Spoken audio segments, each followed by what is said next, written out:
રાજકોટ મહાનગરપાલિકાના વિવિધ શહેરી પ્રાથમિક આરોગ્ય કેન્દ્ર ઉપરાંત પીડીયુ અને પીકેએચ ખાતે નોંધાતા આઈએચઆઈપીના જે છે આંકડા મુજબ જોવા જઈએ તો ગત સપ્તાહે મચ્છરજન્ય રોગચાળામાં મેલેરિયા કે ચિકનગુનિયાના કોઈ પણ કેસ નોંધાયેલા નથી, જ્યારે એક કેસ ડેન્ગ્યુનો છે એ નોંધાયેલો છે.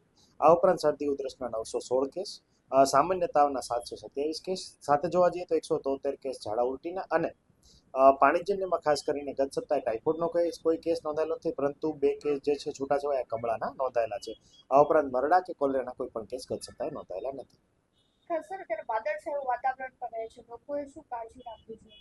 જી, હાલ જે છે આગામી સપ્તાહમાં ઠંડીની માત્રા ઘટવાની શક્યતા જે છે એ જણાઈ રહી છે.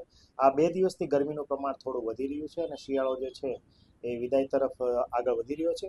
વાદળછાયું વાતાવરણ છે હાલ, એટલે કદાચ રોગ પ્રતિકારક શક્તિમાં લોકોને ખાસ કરીને જોવા જઈએ તો વાયરલ ઇન્ફેક્શન લાગવાની શક્યતા પૂરેપૂરી નોંધાયેલી છે. એમાં પણ જોવા જઈએ તો આગામી દિવસોમાં હજી મિશ્ર ઋતુનું પ્રમાણ પણ આપણને જોવા મળી શકે. સાથે સાથે પાણીજન્ય રોગચાળો ઉપરાંત વાયરલ જે ઇન્ફેક્શન કે ફીવર જે છે એમાં વધવાની શક્યતા છે નોંધાયેલી છે.